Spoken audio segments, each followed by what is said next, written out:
When you hear the word woman, what do you think? Personally, I think mother, sister, auntie, daughter, or friend. Picture a woman who is special to you, like a grandmother. What if she had gone missing, vanished in thin air, with nothing you could do about it? How would you feel? There are over 500 missing Indigenous women in Canada today. The numbers only keep growing each month. Many cases are left unsolved with not one answer. Each day, the family of these missing women suffer. They have to wake up and go to bed not knowing where or what has happened to their loved one. Many people are not able to put themselves in the position of the families who deal with this each day. They think, that will never happen to us, but it just might. The sad thing is, we live in a very cold world, where murder and rape is a reoccurring headline, where many men degrade women, and where racism is a part of each day. There are many services we have that are supposed to protect our people, but they only continue to fail us. So with all of this happening, anything can happen to anyone, regardless of your beliefs or skin color. The world is an extremely dangerous place.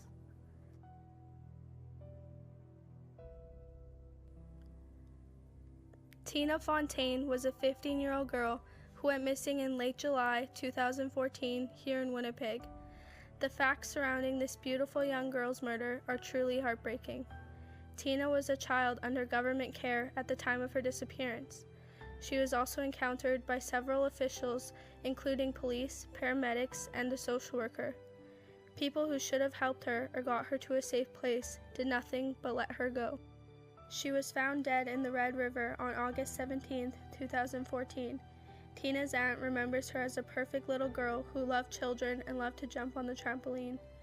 Her aunt said that Tina changed after coming into the city. Winnipeg corrupted her. 15 years of life is not long to live.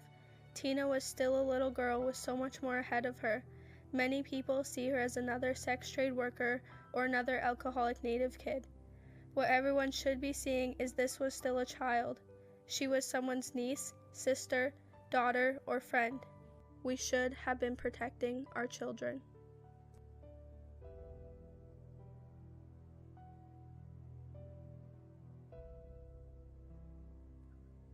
Amber Tuckero was a 20-year-old mother who went missing in August 2010 near Edmonton, Alberta.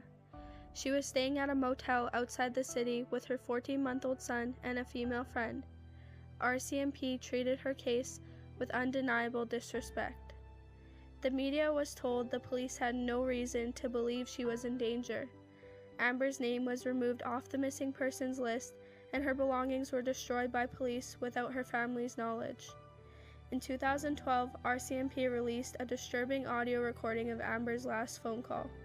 Amber is heard repeatedly asking the unknown male driver where he is taking her. She was still missing when the recording was released. Where are we by? We're just heading south of Beaumont, or north of Beaumont. We're heading north of Beaumont. Yo, where are we going?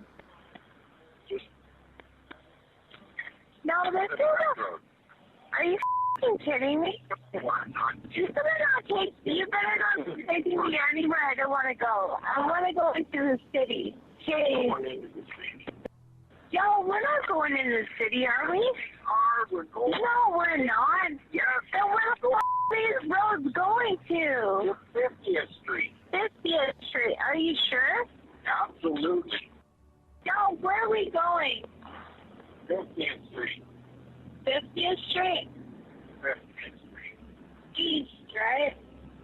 East. Over now. Bravo. Bravo.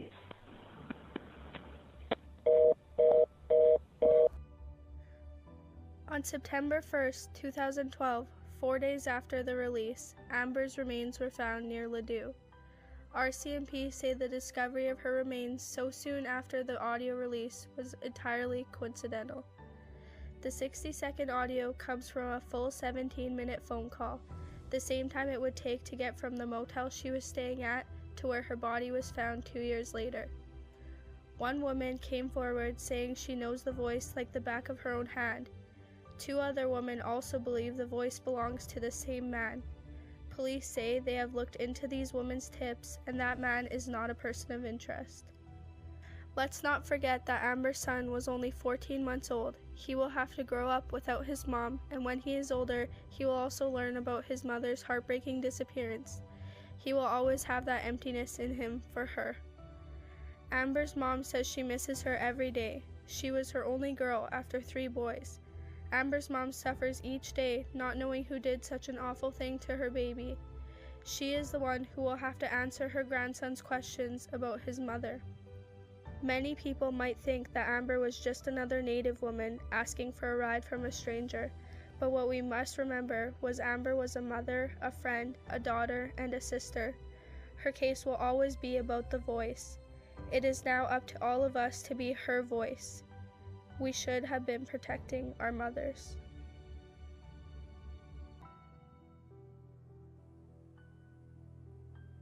Sunshine Wood was a 16-year-old girl who went missing on February 20th, 2004 here in Winnipeg.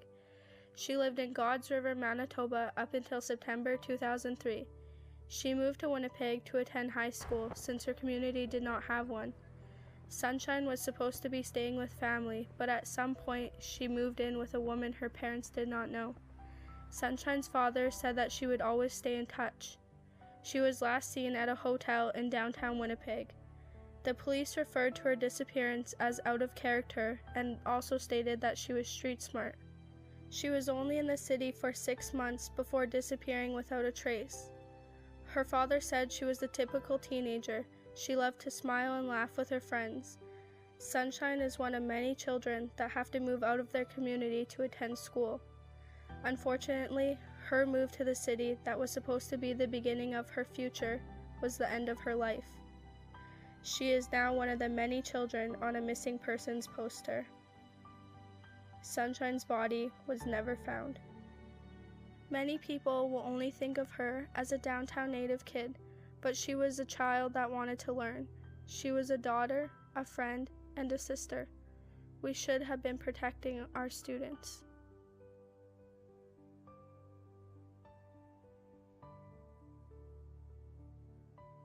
I myself am a mother, a girlfriend, a daughter, a granddaughter, an auntie, a friend, and a sister.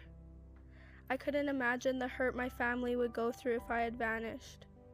I put myself and my family in the position of these families every single day. I know that our Indigenous background puts us at risk. I know that this world, this city, puts us in danger. What if it was my daughter who I treasure more than anything? What if it was my auntie who I love with all my heart? I know that anything can happen to anyone. I pray each day not only for my family, but for every woman in Canada to get home safely. The world is an extremely dangerous place. The next time you hear a news story about a missing Indigenous woman, I want you to put yourself in that position. I want you to remember what I've said today. Everyone is special to somebody. All women are sacred, and all women deserve to be heard. These women are not just statistics. They were loved, and someone is missing them each day. We should have been protecting our women.